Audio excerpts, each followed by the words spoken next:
Well, good afternoon. It's my pleasure now to introduce Dr. Estelle Charvet, who's a dermatologist, and she is from the, where is it? St. Louis University Hospital in Paris. Yes.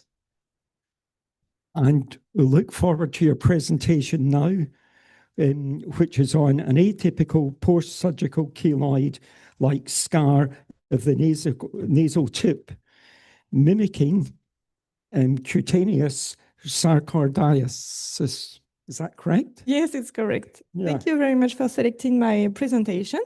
I'm a French dermatologist and I work at Saint-Louis Hospital in Paris. So at the end of this presentation, I hope you will be able to recognize atypical clinical presentations of keloids, particularly in rare anatomical sites, understand why cutaneous sarcoidosis is a key differential diagnostic for firm facial papules in Fitzpatrick 5-6 patients, discuss therapeutic challenges and management strategy for facial keloids, and appreciate the importance of biopsy when clinical features are inconclusive. Keloids are usually easy to recognize, but sometimes it's difficult. And you can see some conditions that can mimic keloids: cutaneous sarcoidosis, dermatofibroma, hypertrophic scar, morphea, foreign body granuloma, soft tissue sarcomas, cutaneous lymphoma, umbilical endometriosis, and I will show you some picture after. But sometimes scar sarcoidosis can be difficult too, and sarcoidosis can arise within scars from trauma, surgery, tattoos, or herpes zoster, presenting as firm, infiltrated papules clinically similar from keloids. So the key message is when the clinical picture is atypical, biopsy is essential. And I know that maybe we could talk after. So I will show you my patient. It's a 50-year-old Malian man presented with a progressively enlarging asymptomatic firm brownish papule on the nasal tip. 1 year earlier, he had undergone surgical decortication for rhinophyma, but reported no personal family history of keloid. So why was this puzzling? Because nasal tip is extremely rare site for keloids. He had no prior personal or family keloid history. And the first suspicion was sarcoidosis, and I will show you a picture. And Fitzpatrick 6 is higher keloid risk, but also higher sarcoidosis prevalence. So what do you think about this clinical presentation for dermatologists? Maybe it's more complicated than only keloid. It's a firm, brownish, well-demarcated papule centrally located on the nasal tip. No surface scaling, no ulceration, full cutaneous examination was normal. So sometimes it's complicated. So why was sarcoidosis the leading hypothesis? On the left, arguments for sarcoidosis. Facial papules are classic for cutaneous sarcoidosis. Sarcoidosis is more prevalent in patients of African origin. Firm, infiltrated, non-scaly papule is typical sarcoid pattern, and absence of systemic symptoms did not exclude cutaneous sarcoidosis. And on the right, arguments for keloids. Decortication for rhinophyma 1 year earlier. Lesion appeared and grew progressively after surgery. Highest risk phototype for abnormal scarring, and very firm, smooth surface, it's keloid texture. So when you don't know, maybe you can do a biopsy. Some example, cases from our department. Umbilical endometriosis is this. I don't think if you, do you see great the picture? Yeah, okay.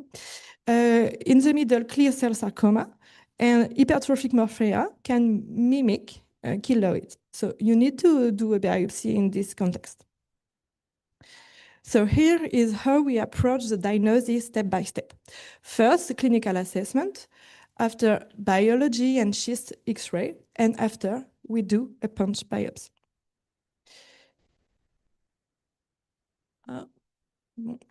Punch biopsy, low magnification, overall pattern consistent with keloid, no features of sarcoidosis at low power.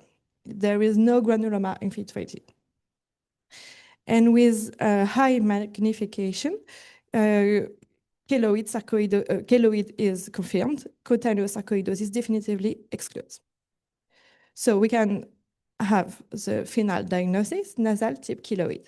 And to our knowledge, the first reported case of a nasal tip keloid clinically mimicking cutaneous sarcoidosis. So the next challenge is to treat these patients. First line was only cream, but it doesn't work during 3 months of treatment.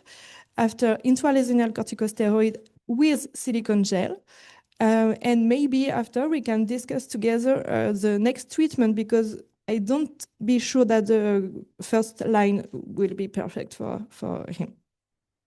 Emerging therapy is tofacitinib, for example, because Chen and al.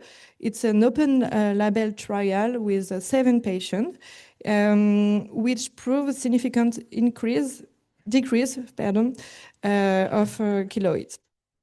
And maybe to discuss together, delgocitinib cream. It's a topical PONJAK inhibitor. We can prescribe this treatment for chronic hand eczema. And its rational extrapolation is the same that tofacitinib, because JAK-STAT and TGF-beta antifibrotic pathway as oral JAKi. One case is already published for scleroderma, but no published data in keloids yet. So maybe it's to explore as off-label topical option. I never tried this treatment, but maybe we can, maybe you can share your experience. So why was this case so unusual? Because it was an atypical site. For remember, typical sites are hair lobe, sternum, shoulders, and mandibular border. And in your case, it was nasal tip. I found 1 case of nasal mucosa keloid treated by brachytherapy. And why atypical sites challenge diagnosis? Because the central face is a low-tension anatomical zone, and keloids rarely from here without a clear trigger. Absence of personal family keloid history makes diagnostic less intuitive clinically. Firm papers on the face in dark-skinned patients raises sarcoidosis, granular dermatofibrosarcoma, and literature gap because nasal tip keloid had not previously been reported. So no precedent to guide clinicians. So to finish, 4 things to remember. Keloids can arise at any site after trauma. Histopathology is essential when clinical features are atypical. Surgery history is a critical clue. And facial keloids need a multimodal conservative management, as you know. Just before finish, if you prefer. No? Oh. We are happy because next year, International Keloid Symposium will be in Paris, in my hospital, in my home, in Musée des Moulages. I don't know if you know or never already visit this place. It's very beautiful. And I'm happy to see you next year. So. Yeah.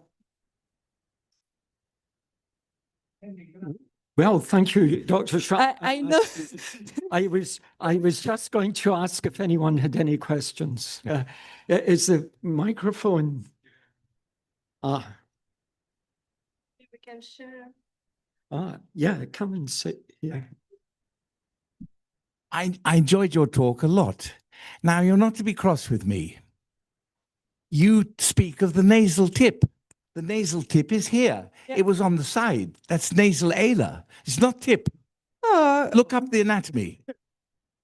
There. That's on the side of the nose. No, it's ear. Where the nostrils? It's ear. There.